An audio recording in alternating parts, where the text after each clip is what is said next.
نہانے کے بعد سٹول پر بیٹھ کر شلوار پہنے. جس گھر میں کھڑے ہو کر گھر والے شلوار پہنتے ہیں اور کنگھی کرتے ہیں ان پر قرضہ پڑتا ہے. اصل بات یہ ہے کہ اسلام کی غربت کا دور ہے اور ممبر جو ہے وہ ایسے بندر نما علماء کے پاس آ گیا ہے جن کو دین اسلام کی الفابیٹک کا بھی علم نہیں ہے. انہوں نے ممبر کو جوکرز کے طور پر یوز کرتے ہوئے صرف لوگوں کو جو ہے وہ انٹرٹینمنٹ دے رہے ہیں, دین نہیں دے رہے, دین سے دور کر رہے ہیں. ایسا کوئی مسئلہ جو ہے وہ رسول اللہ صلی اللہ علیہ وسلم نے بیان نہیں کیا کہ اگر آپ نے کھڑے ہو کر شلوار پہن لی تو آپ کو جو ہے وہ غربت آ جائے گی, آپ قرض کے نیچے دب جائیں گے.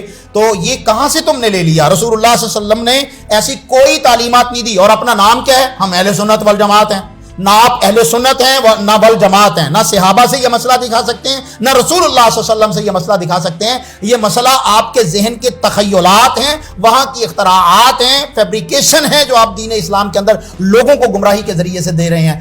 ایسا کوئی مسئلہ, ایسا کوئی عقیدہ جو ہے وہ نہیں ہے کہ اگر آپ نے شلوار جو ہے وہ سٹول پر نہ پہنی. مجھے بتائیں رسول اللہ صلی اللہ علیہ وسلم کے دور میں سٹول تھا؟ نہیں تھا. آپ نے کہاں سے لیا ہے؟ یہ سٹول کا لفظ ہی بول رہا ہے کہ یہ آپ نے جو ہے وہ کہاں سے دین بنا لیا ہے. تو آپ اپنی مرضی کا دین بنا رہے ہیں. وَمَن يَبْتَغِ غَيْرَ الْإِسْلَامِ دِينًا فَلَن يُقْبَلَ مِنْهُ وَهُوَ فِي الْآخِرَةِ مِنَ الْخَاسِرِينَ.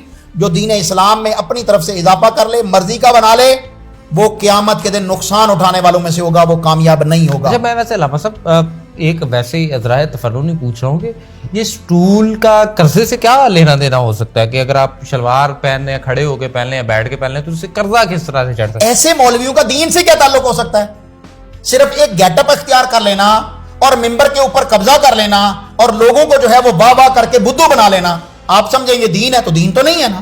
وہ دین ہی نہیں ہے, وہ عالم ہی نہیں ہے, وہ جہالا کی ایک کمپنی ہے جو دین کے نام پر لوگوں کو منجن بیچ رہی ہے, اور ان کا دین کے ساتھ اتنا سا ہی تعلق ہے جتنا ان کا اسلام کے ساتھ کوئی تعلق نہیں ہے. ایسے جہالا سے دین کی بات سننا بھی حرام ہے. آپ ان سے کیا لے رہے ہیں؟ آپ کا ایمان بگاڑ رہے ہیں. وہ اپنی دولت اکٹھی کر رہے ہیں, اپنی شہرت اکٹھی کر رہے ہیں اور آپ کے ایمان کو, آپ کی آخرت کو تباہ و برباد کر رہے ہیں. ایسے لوگوں سے جن کا دین کے ساتھ واجبی سا تعلق بھی نہیں ہوتا, جو اپنی مرضی سے باتیں کرتے ہیں, جو اپنی مرضی سے لوگوں کو مسائل بیان کرتے ہیں, ان سے دین نہیں لینا چاہیے, ان کو سننا بھی جائز نہیں ہوتا. جی علامہ صاحب کی اس رائے سے آپ کتنا متفق ہیں؟ آپ نے اپنی رائے لازمی کمنٹ باکس کے اندر بتانی ہے. ہمیں دیجیے اجازت. اللہ نے کے بعد.